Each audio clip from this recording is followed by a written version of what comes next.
No, que estamos hablando de que era un sinvergüenza y que Jesús me quería, daba la cara por mí. Entonces, claro, cambió totalmente todo. Y en la esperanza y en la súplica, Él actúa, se tira del cielo, baja por cada uno de nosotros.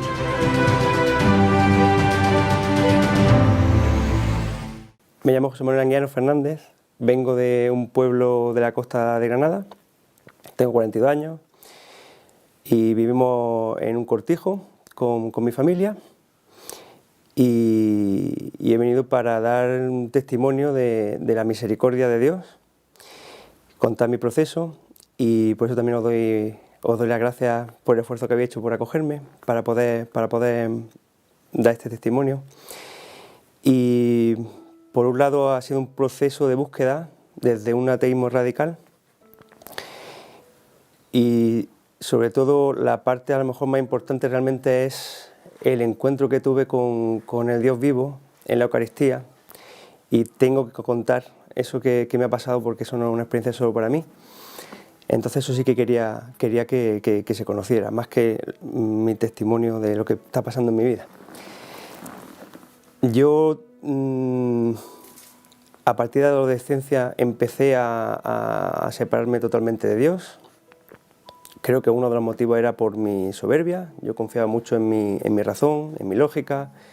Empezaron a llegarme nuevas ideas de filosofía, ideología, etc. Y luego también, claro, me separaba el pecado, que es lo que te separa más de Dios. Y entonces entré en una dinámica que lo que hacía era separarme más y más, con mucha seguridad en mí mismo. Entonces empecé a construirme una realidad, una cosmovisión y una vida conforme a lo que yo pensaba, y lo que normalmente no entendía lo rechazaba. Entonces, claro, hay cosas que no puedes entender de Dios y eso ya pues es mala señal. No puedes acercarte a Él así. Y bueno, estuve construyendo mi vida y estaba en un punto, en principio, pues maravilloso porque tenía todo lo que yo deseaba. Yo quería vivir en el campo y estaba viviendo en el campo, tenía una mujer maravillosa, unos niños espléndidos, todos con salud, no teníamos problemas de dinero. Yo estaba muy tranquilo con mi idea, con mi ateísmo, no tenía miedo a la muerte, creía que se acababa todo y se acabó y no tenía ningún problema. Pero notaba que había algo que no terminaba de llenarme. Esa vida, que estaba perfectamente con mis normas, con mis reglas, etc., no me daban esa plenitud. Y eso realmente era un pequeño fastidio para mí porque era como tenía que reconocer que todo mi plan, incluso llevándolo a cabo a la perfección, no funcionaba. Y luego lo que me pasó también es que formándome en materias diversas, incluso por ejemplo desde lo que he estudiado yo en la universidad, que una carrera que hice fue Historia y Ciencia de la Música, pues cuando empiezas a estudiar en profundidad o empiezas a formarte no con medios rápidos, con Twitter y cosas de 140 minutos, sino que a lo mejor estás escuchando a un catedrático o leyendo, pues te das cuenta que muchos de los conceptos que tienes en tu cabeza están equivocados. Además me iba encontrando que también se llevan muchos años también haciendo no solo control de masa, sino estudios de psicología para poder, bueno, desde llevar países a empresas, a muchas cosas. Y entonces hubo un momento en mi vida que, gracias a la mentira, a ver tantas mentiras, errores, pues me planteé hasta qué punto yo tenía esos errores en la cabeza. ¿Qué mentiras, que ya no eran errores, sino que era un error deliberado para que yo me lo creyera, podría tener yo? Y entonces eso me exigía un grado un poco más de humildad de la que tenía, porque yo intentaba ser coherente con mis principios, con mis ideas, y tendría que, al reconocer que me equivocaba, tenía que reconocer también que había actuado mal conforme a esa idea, y podía haber bueno, pues discutido, obrado hacia la gente, etcétera, equivocándome. Yo realmente pensaba que todas las religiones eran iguales, que eran engañabobos, y creía que era, pues, sobre todo muchas veces basado en ignorancia. Estas ideas que yo tenía en la cabeza, que parecían mías, pues son muchos prejuicios que te dicen, te van diciendo, te suenan bien, normalmente te hacen sentirte mejor y te acompañan en tu soberbia, porque no te dicen, mira, es que la gente creía antes estas cosas porque eran más tontos que tú, sabían menos que tú, ¿no? Si te hubieran dicho, eran mucho más inteligentes, mucho más sabios que tú, a lo mejor ese argumento no lo aceptas con esa rapidez, pero también con, bueno, porque tenemos también tanta cantidad de información que es imposible ir a fuentes primarias a corroborar todo, es imposible, entonces al final tienes que creerte cosas.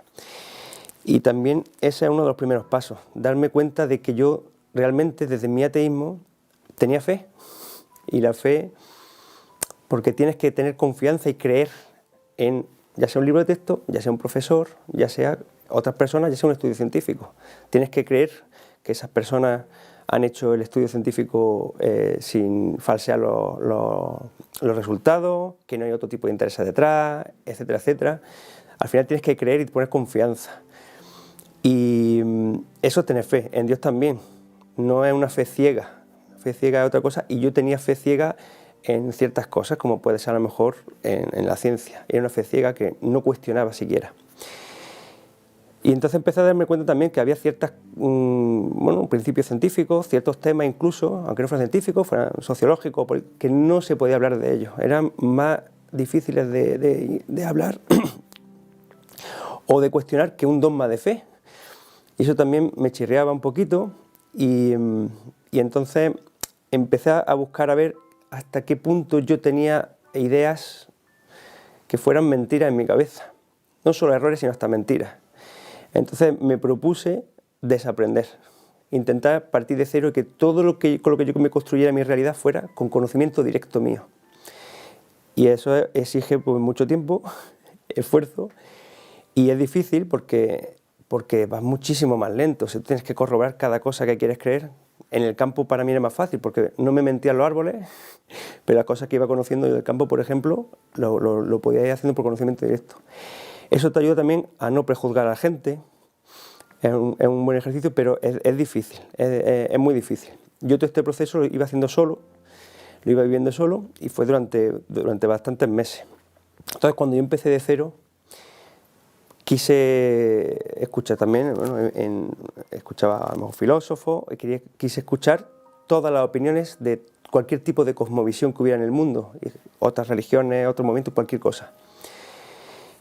Y empecé a abrirme a la idea de que pudiera existir Dios. Lo primero fue porque yo estaba muy tranquilo en mi ateísmo, porque pensaba que yo no tenía por qué demostrar que Dios no existía. Y me di cuenta, a través también de un filósofo protestante, que cuando tú afirmas algo, ya sea en positivo o en negativo, tú tienes la carga de la prueba, y que un negativo sí se puede demostrar.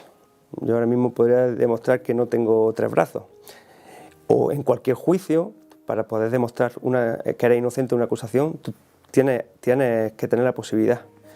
Si no es que los jueces no tendrían trabajo, y si ellos dijeran también lo que yo no veo no lo creo, no podrían tampoco trabajar. Tampoco creo que yo, en general, pero yo hay cosas que creía que eran, y sigo creyendo, que son verdad o son mentiras, y no necesito ciertas pruebas empíricas, porque además no puedo llegar a la verdad solo con eso. Hay cosas que no puedo saber. Yo no puedo saber a lo mejor si mi padre, porque no sé, si estuvo trabajando en Inglaterra, porque no tengo una prueba empírica, pero puedo saber si es verdad a través con otros medios.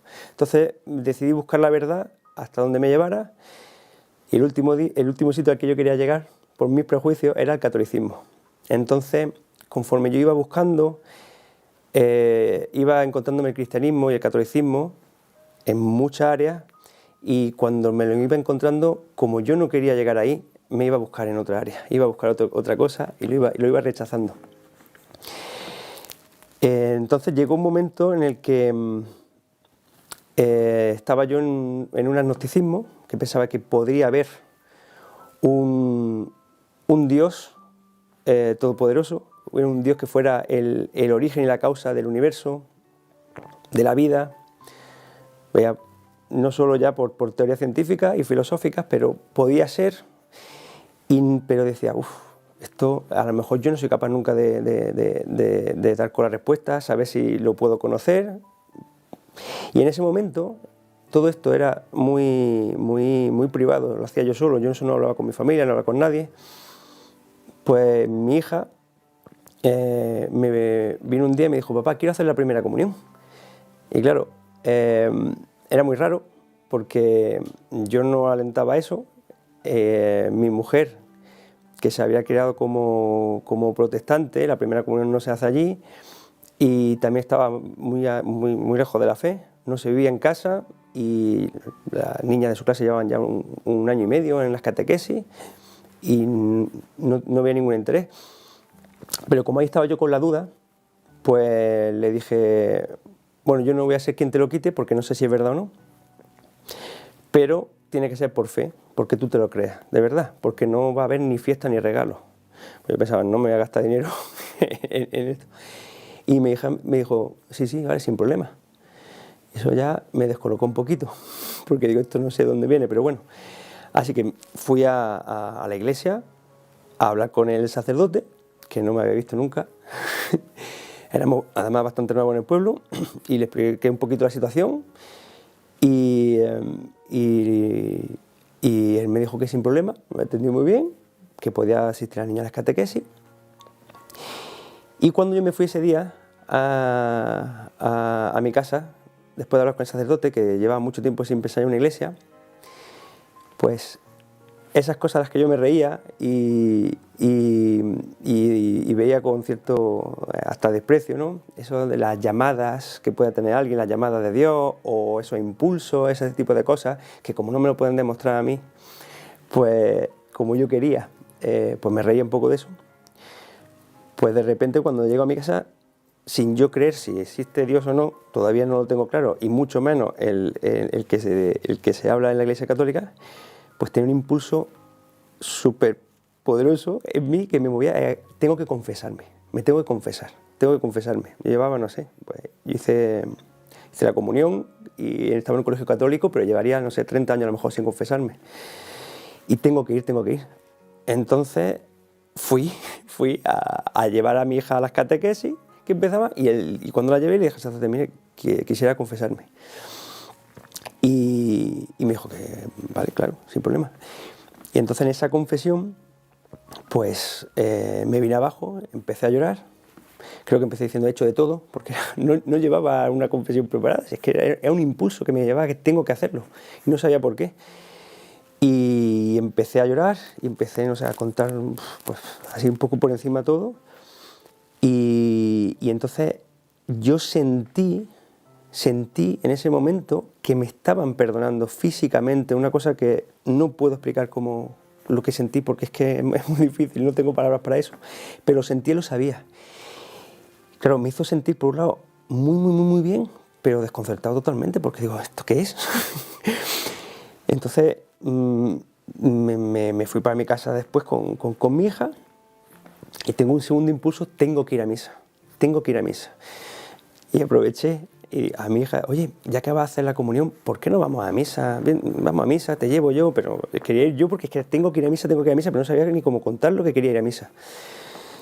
Así que el domingo siguiente fuimos a misa, y esa misa en concreto me pasó una cosa que no me ha vuelto a pasar nunca, y es que simplemente al entrar en el retablo, los cuadros, las figuras, de repente tenían un sentido que yo no veía normalmente. Empecé como a entenderlo, la profundidad que tenían un poco. Y empieza la misa, y empieza la liturgia de la palabra, y todas las formulitas, sobre todo la palabra de Dios, empezaron a retumbarme en la cabeza de una forma también como con reverberaciones, una cosa muy rara que no puedo explicar, pero en el que yo estaba viendo que era verdad.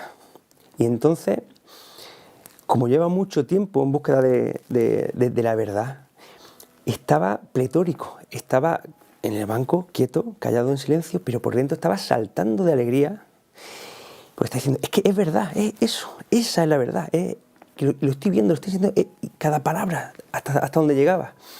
diciendo como eso, lo que está diciendo ahora mismo es lo mejor que se puede decir ahora mismo en el universo, eso es así, que es lo que hay siempre en cada misa, pero ese día lo tuve muy, muy claro.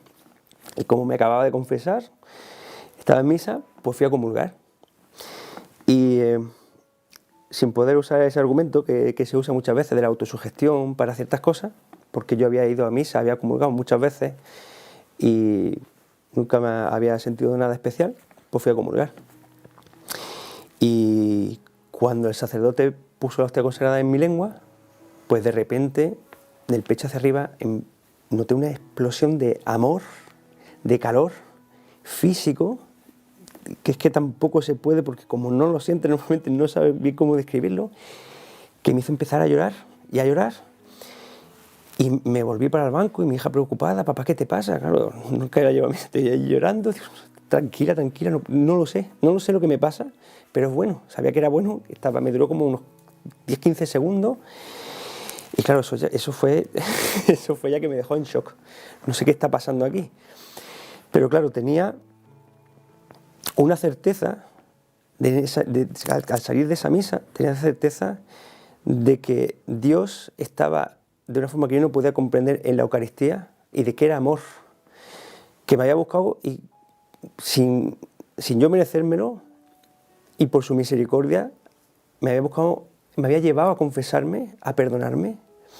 Salió al encuentro antes de que yo pudiera, es como en la parábola del hijo pródigo, antes de que yo pudiera ir a decir me arrepiento, o cuando llega el hijo pródigo y el padre lo interrumpe y le da un abrazo, pues lo mismo, pero yo es que ni siquiera había abierto la boca, pero a mí me cogió y me dijo ven aquí, me ahorró mucho tiempo y decía hasta que yo encuentre ahora, me ahorró mucho tiempo y claro, ya mi vida cambió desde ese momento radicalmente, porque de repente tenía mucha paz he encontrado esto que estaba buscando, la verdad, la tiene la Iglesia Católica y además que ese Dios todopoderoso, fuera del universo, esté de una forma que yo no puedo comprender ni me hace falta, pero esté en la Eucaristía, en un trocito de pan, hace que cualquier otra cosa, cualquier otro dogma de fe para mí sea nada, sea pecado. No, eso es tan grandioso, tan maravilloso que es que cualquier otra cosa no tengo problema para creerme. Dice la Inmaculada Concepción, ahora mismo, lo que quiera, sin problema. Entonces, claro, ya cambió todo y me dio un hambre de conocer a Dios. Ahora yo de repente todos los demás conocimientos, todo lo demás que yo estaba, que si con física cuántica, que con historia, que si me parecían una cosa totalmente secundaria y yo quería conocer a Dios. Entonces empecé pues con Sagrada Escritura, el catecismo, vidas de santos, y para todas esas preguntas y todos esos problemas que yo ponía objeciones a la Iglesia, hay para todo, hay respuestas para todo, perfectamente lógicas y sensatas. Lo que pasa es que yo no me había molestado de verdad en escucharlas. También había escuchado esas respuestas por parte de quien ataca a la Iglesia. No me había molestado en ir a escuchar de quien yo quería tener una respuesta. Y claro, a partir de ahí, pues yo empiezo a investigar y también me encuentro, me llama mucho la atención las apariciones marianas. Me encontré con una de las apariciones marianas que hay hoy en día, que son las de Medjugorje. Me llamaron mucho la atención, yo quería ir, no podía.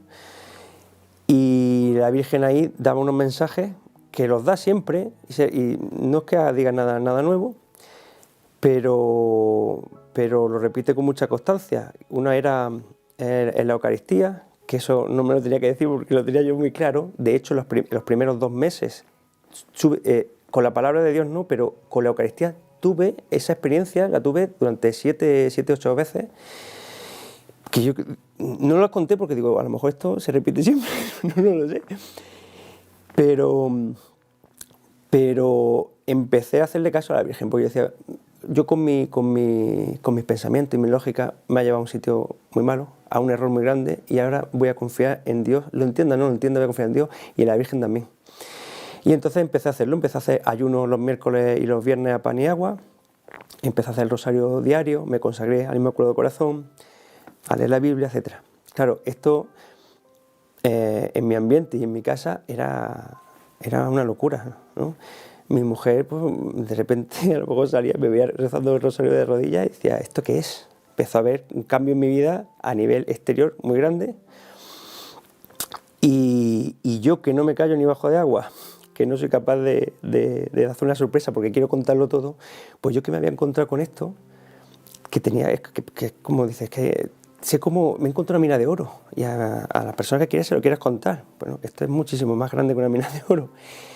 Pero sabía que no podía ir a ella y decirle de repente, yo que me estoy riendo de cosas que tú creías, que no creías, etcétera, etcétera, de repente yo estoy iluminado, sé la verdad cuál es y te la tienes que creer y tienes que cambiar tu vida. Eso no funciona, es una cosa personal, pero además no... Yo creo que tuve que tener una gracia al Señor porque yo por mí solo no soy capaz de contenerme tanto. Pero lo que hice era, pues, ¿qué es lo que te pide también Jesús siempre? Es un cambio para ti, interior. No que vaya a cambiar los demás, sino que te cambies tú. Y entonces en ese cambio, pues mi mujer iba observando, iba viendo y de vez en cuando, claro, se hacía preguntas y me preguntaba. Entonces en ese momento yo, ¡wow!, todo lo que podía sobre esa pregunta, pero no, nada más. Ya luego me paraba hasta la siguiente pregunta que llegara de ella. Durante esos 2 primeros meses también tuve creo que una gracia especial porque sentía muchísima misericordia. Una cosa que ahora no hago. Misericordia, no era capaz de juzgar a nadie. Tengo claro que yo no soy quien para juzgar a nadie, ¿no? Pero ahí es que justificaba todo. Justificaba cualquier conducta, cualquier persona era capaz de justificarlo y de verlo con misericordia. Eso también a mi mujer le chocó. Porque, claro, de conversaciones en las que ella a lo mejor decía, oye, pues es que a lo mejor un asesino en serie que decía, pues a lo mejor ha tenido una infancia muy mala, etcétera, y yo venía con mi super razonamiento y mi lógica, y qué culpa tienen las víctimas, y qué no sé cuál, todo este tipo de cosas que no te llevan a tener esa misericordia. Pues claro, cuando ahora yo soy el que argumento así, pues dice, esto, aquí hay un cambio, aquí pasa algo. Esto no es que ha salido un libro y tal, porque está cambiando interiormente. Por ejemplo, también otro cambio fue que yo no me llevaba bien con mi hermana, no me apetecía tampoco verla, era como, bueno, son mis hermanas, pero no quiero. Y de la noche a la mañana, pues de repente quiero ver a mis hermanas, me preocupo por ellas, quiero ir a verla, etcétera, etcétera. Y claro, eso exigía un cambio de verdad interior, no puede ser una fachada y una hipocresía. Y eso lo estaba viendo mi mujer y entonces más iba mosqueándose, como diciendo, aquí ¿qué pasa? Aquí esto no puede ser mentira. Y luego, fíjate, pues eso, pues cuando te acercas a la gente de verdad y sin prejuicio, pues he podido conocer de verdad a mi hermana y lo maravillosas que son y lo que hacen. Y cuando te cierras en ti, pues no te pierdes muchas cosas. Entonces, bueno, mi mujer hubo un momento en el que dijo que no iba a acompañar a misa. Yo no quería imponer nada en casa tampoco, porque no hay que imponerlo tampoco, pero que menos en esa situación. Pero mi mujer empezó a acompañarnos y empezó a sentir también ella un poco como una vuelta a casa, como lo cuenta ella. Porque bueno, ella hasta la adolescencia sí que había vivido en el cristianismo, por lo menos era luterana, pero en el cristianismo, y entonces para ella era como volver a casa y hubo un momento en el que fui a hacer una consagración al Inmaculado Corazón de María y mi mujer dijo que me iba a acompañar. Entonces durante la consagración te comprometes también a rezar el rosario a diario. Entonces mi mujer empezó a rezar el rosario diario. Y ella dice que también vio cómo se iba transformando un poco. Lo digo porque esto facilitó mucho en mi casa la vida para todo, porque empezamos a poner a Dios en el centro de nuestra vida, para la educación, para los hijos, y fue un apoyo muy grande para mí, porque yo había cosas que yo quería hacer, que quería vivir dentro de la fe, que sin un apoyo en casa es muy difícil. Y eso también me lo regala el Señor, porque yo creo que a lo mejor porque soy muy blandito y no sería capaz de llevar algo más duro que eso. Pero bueno, empezamos a ordenar, yo empecé a ordenar mi vida, nos casamos por la iglesia, empezó a cambiar la vida mucho. Entonces, sobre todo, en la Eucaristía, que fue donde yo me encontré al Señor, al Dios vivo, donde yo no creo en la Eucaristía, porque a mí me consta, yo no tengo que tener fe, yo lo sé que es verdad y que está ahí y que nos espera y que en la adoración te va transformando el corazón. También hubo una gracia muy desagradable, pero que era una gran gracia, que recibí, que tengo que contar porque creo que hay menos testimonios sobre eso y creo que es importante que se sepa. Yo al empezar a investigar otra vez sobre todas las cuestiones de la fe, de la Iglesia, etc., volvía a los pecados, al pecado de palabra, obra y omisión, etc., y empecé a cuestionarme también si yo estaba recibiendo bien al Señor cuando comulgaba. Y me lo dejó el Señor muy claro. Y cuál es la línea en la que no debemos recibir al Señor. La línea que no se puede traspasar. Y fue de la siguiente forma. Había un triduo en mi pueblo, y entonces el primer día de misa, antes de ir a la misa, me vino un pensamiento de un pecado mortal a la cabeza. Bueno, ¿cómo pueden llegar pensamientos? Pero lo coges, lo rechazas y no hay problema, y ya está, ha llegado tal, como viene se va, no hay problema. Fui a ese día a misa, comulgué con tranquilidad. Al día siguiente, que había otra misa, me volvió a llegar esta idea a la cabeza, y ahí le di acogida en mi corazón. Ahí no lo rechacé, incluso pensé, bueno, pues si se da, pues tampoco pasa nada, no me voy a oponer mucho. Le di acogida ahí en mi corazón. Entonces, claro, esa línea de incluso sin cometer un pecado mortal, pero ya cogiéndolo en tu corazón, yo me fui a comulgar. Y entonces estaba tranquilo porque yo pensaba, bueno, ayer llegó ese pensamiento a la cabeza, hoy ha llegado también, no veía bien clara ahí la diferencia y digo, pues no pasa nada. Fui a comulgar y cuando el sacerdote me puso la hostia consagrada en la lengua, pues me pasó algo que sería un poquito todo lo contrario a la experiencia que tuve de ese amor. Y es que de repente sentí un vacío total, una falta de todo tipo de sensación y sentimiento y de amor de Dios, todo. O sea, estaba un vacío total en mi cuerpo que en ese momento me volví al banco solo. En ese momento estaba pensando, esta sensación, esta falta total de amor es un infierno, si se da, pues es por la eternidad, esto es un infierno solo. Solo con eso ya no, es un infierno, tener esta falta total, porque no nos damos cuenta de que hay una llamita de amor en nuestro corazón siempre, porque no la notamos, porque como la tenemos siempre ya es como el latido del corazón, que no lo escuchas, pues eso no lo tienes, pero incluso cuando estás muy muy triste, cuando estás muy muy enfadado, eso sigue ahí y no nos damos cuenta. Y yo tuve esa suerte, esa gracia recibí de ver cómo se apagaba y ver lo horrible que es. Entonces, después de haciendo unos ejercicios espirituales de San Ignacio de Loyola, que lo estaba haciendo online con el Instituto del Verbo Encarnado, se habla del infierno y cuentan un poco la experiencia de Santa Faustina Kowalska, que lo visitó y cuenta las siete penas. La primera pena es la ausencia total de Dios.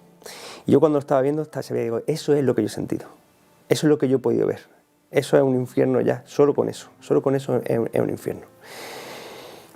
Entonces yo quiero contarlo, quiero que se sepa que es mucho más importante que mi testimonio, si yo me he convertido, lo que hago yo ahora o dejo de hacer, porque puede ser que haya gente que esté recibiendo de esa forma al Señor y estoy convencido que sufre que no es bueno, y como dice San Pablo, quien recibe el cuerpo de Cristo indignamente está comiendo su propia condena, y tendremos que tener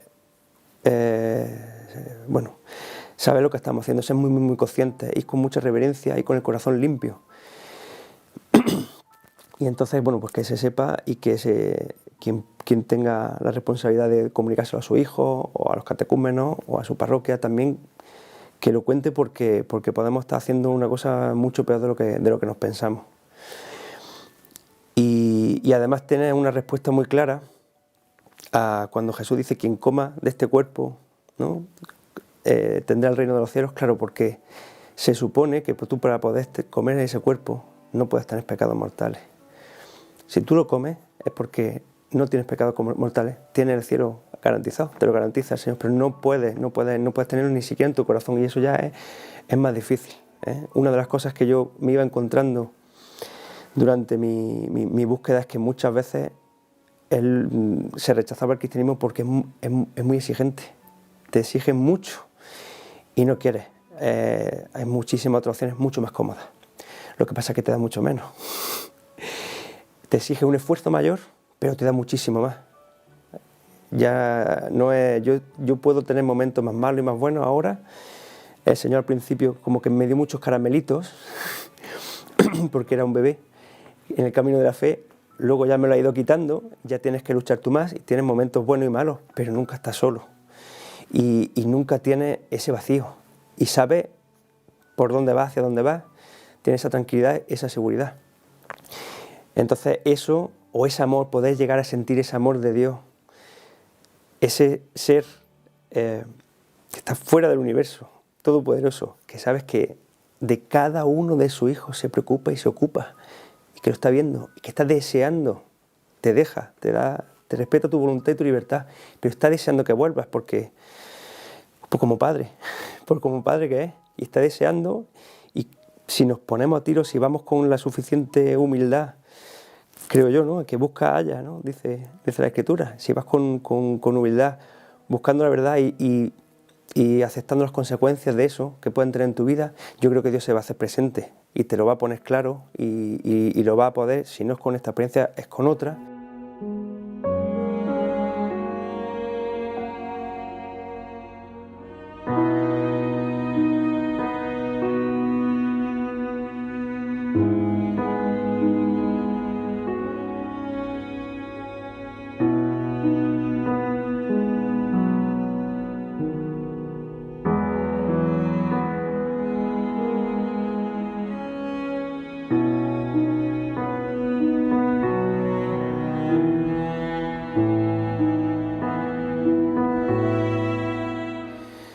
Claro, esto, yo empecé a contarlo a las personas con las que tenía más contacto en ese momento, empecé a llamarles para decirles, oye, de repente porque me va a llamar y le voy a decir que no porque voy a misa, por ejemplo. Tenía que contarlo, oye, que he tenido un cambio y las reacciones normalmente, al principio muchas veces incredulidad. Hace poco, con un testimonio, un amigo mío tuvo que cortarlo para decir, oye, ¿esto es una broma? Otro vino a mi casa para decir, oye, ¿aquí qué pasa? ¿Aquí ha pasado algo? Y seguro que cuando hay mucha gente que me conoce, pero que no ya ha perdido el contacto, que ve esto, no va a dar crédito. Una de las últimas chicas a la que se contó una amiga mía de la universidad, decía, espérate que me voy a cerrar la boca, porque es que no creo que tú me estés contando esto. Entonces, la reacción, hubo de todo, hubo reacciones buenas y, bueno, no ha habido ninguna reacción mala. En realidad mala no ha habido. Pues te pueden ver como estés loco o no sé. Saben que no estoy en una secta, que me he metido, que me han lavado la cabeza, porque esto ha sido un proceso solo, ha sido una cosa mía particular. Pero asombra mucho porque yo era muy ateo, practicante, muy convencido y atacaba a otro tipo de creencias, porque ser ateo también al final es una creencia. Y luego también pues ha hecho que para otras personas al verlo también le ayude o a fortalecer su fe o a volver a la fe o a acercarse un poquito más. Mi padre había vuelto, estaba más cerca ya del Señor, pero a través de ver, por ejemplo, esa especie de reconciliación con mi hermana, el que estábamos otra vez unidos, eso que seguro para él tenía que ser un sufrimiento, y yo que lo voy comprendiendo un poquito porque yo ahora soy padre y veo cómo sufro yo cuando mis hijos no están bien. Y digo que para Dios será lo mismo cada vez que nosotros estamos mal con cualquiera, porque también todos son sus hijos y todos somos hermanos, entonces tiene que ser un sufrimiento. Pues para él fue una alegría grande y se acercó aún más a la iglesia, está ahora en Cáritas, también se acercó más a los sacramentos. Entonces, bueno, el impacto que tiene, claro, esto Dios no lo hizo solo para mí, no era una cosa, esto es para más. Yo cada vez voy viendo más el impacto, por ejemplo, en mis hijos también. En mi hijo el impacto es muy grande. Pero también hay otras personas cercanas o incluso personas lejanas, porque, claro, cuando te pones a vivir de cara a Dios, tú empiezas a hacer otras cosas, ¿no? Nosotros, por ejemplo, tuvimos unos chicos 6 meses de acogida y Dios me ha permitido ver la conversión de uno de esos chicos en directo, en mi casa. Mi mujer hace poco se hizo oficialmente católica y bueno, tiene un fervor ahora que ya la quisiera, la quisiera pillar yo. Y también decir también una cosa que no quiero que se me olvide. Mi mujer tenía una creencia protestante, pero al principio de mi conversión yo veo que el Señor está en todas partes, en todos sus hijos, y derrama gracia en todos, esté donde esté. Yo era ateo y me llegó una, ¿no? Pero yo veía a ella, incluso cuando yo estaba muy convencido de que la Eucaristía es real,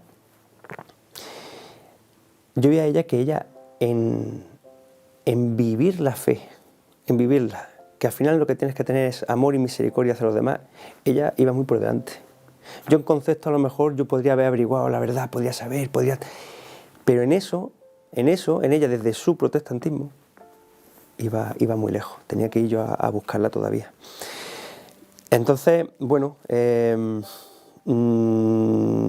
pues hermanos en Cristo también, que a veces nos fijamos más en lo que nos separa que en lo que nos une. Y yo que tengo, es que claro, la Eucaristía para mí, que fuera del catolicismo, ¿no? Bueno, los ortodoxos, pues es como es un símbolo, etcétera, etcétera. Pues bueno, pues no puedo decir ahí no está la verdad y da igual. Bueno, puede ser un símbolo, te lo puedes tomar como quieras. No, esa es la verdad, pero ¿en qué se traduce la verdad? Porque si yo voy y hago adoración y le digo al Señor qué bueno eres, qué grande eres, y después no perdono al de al lado, no lo estoy viviendo. Entonces, bueno, ese impacto también lo pudo a lo mejor ver ella, y a lo mejor que era capaz de también de no solo de no imponer la idea, de mi idea, sino, o la verdad, no de imponerla, pero de ver con una perspectiva un poquito más amplia de realmente a quién tiene al lado. Y entonces también esa perspectiva yo cuando lo cuento a la gente, sobre todo la mayoría de mis amigos eran ateos por lo menos, o practicantes, ¿no? Porque a lo mejor puede decir, bueno, yo sí estoy bautizado como yo, pero como si no lo estuviera.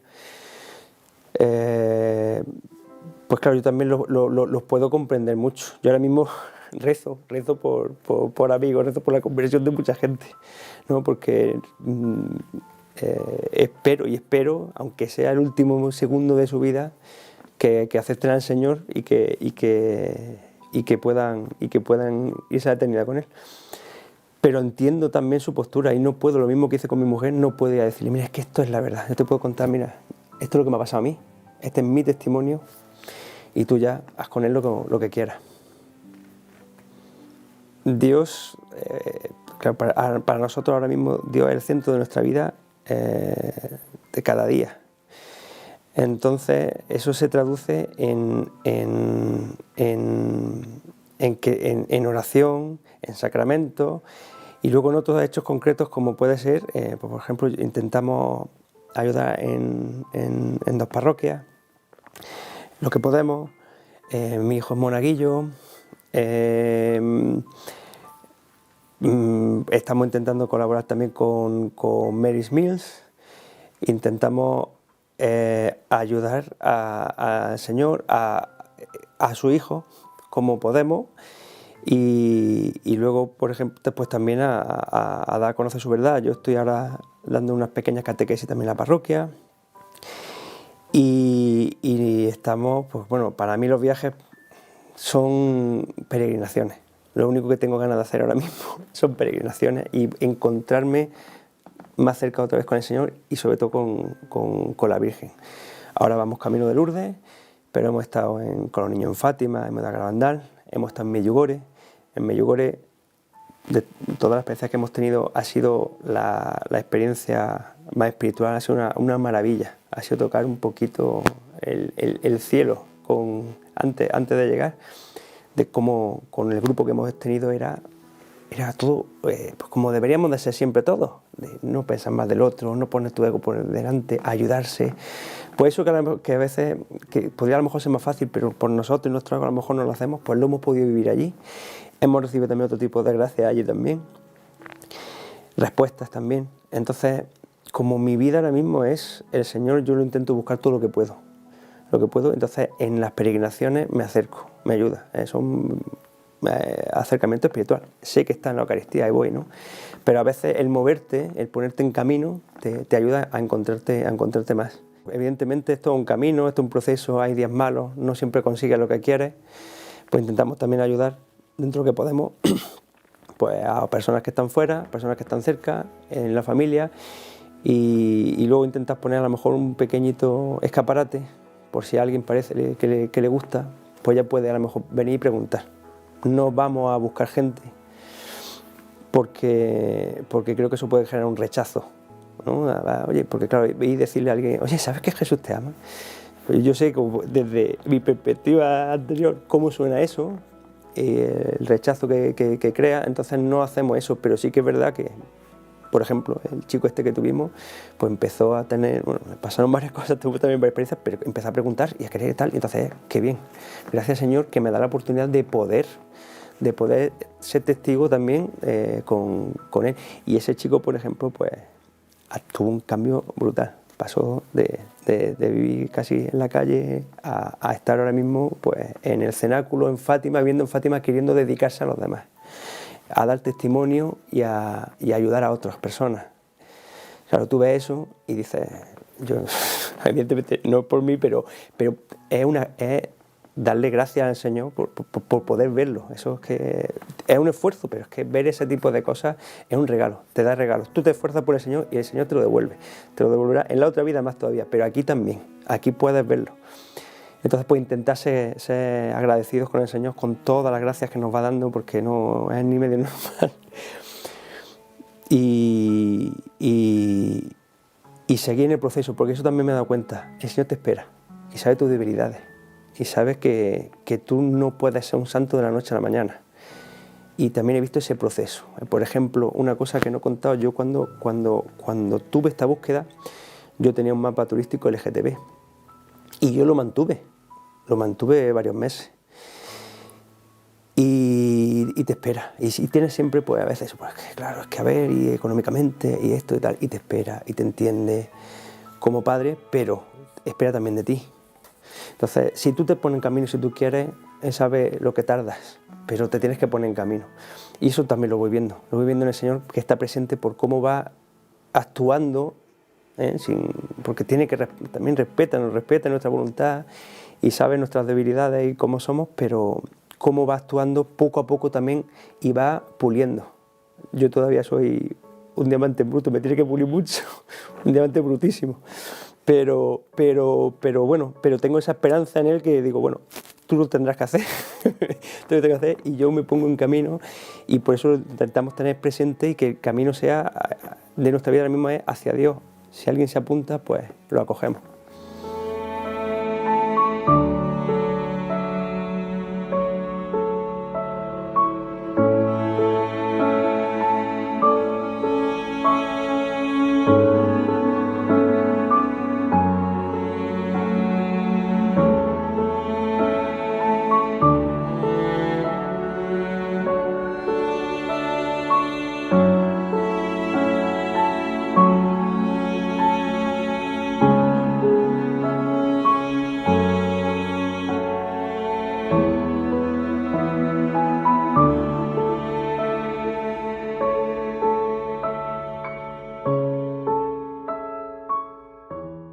Mater Mundi no es una asociación, Mater Mundi es una familia que se dedica a compartir el Evangelio y las maravillas que Dios ha hecho en la vida de tanta gente.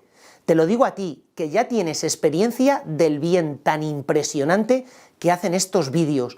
cuántas historias de sanación interior, cuántas historias de conversión, cuántas veces tú te has sentido más cerca de Dios gracias a este material que está llegando a tu casa. Por eso te pedimos que nos ayudes a seguir realizando esta tarea de llevar el Evangelio. Aquí abajo aparecen todos los datos a través de los cuales tú puedes seguir colaborando económicamente para que tantos voluntarios de esta asociación, de esta familia de Mater Mundi, puedan seguir trabajando y llevando su Evangelio a todos los rincones. Muchísimas gracias por colaborar con nosotros.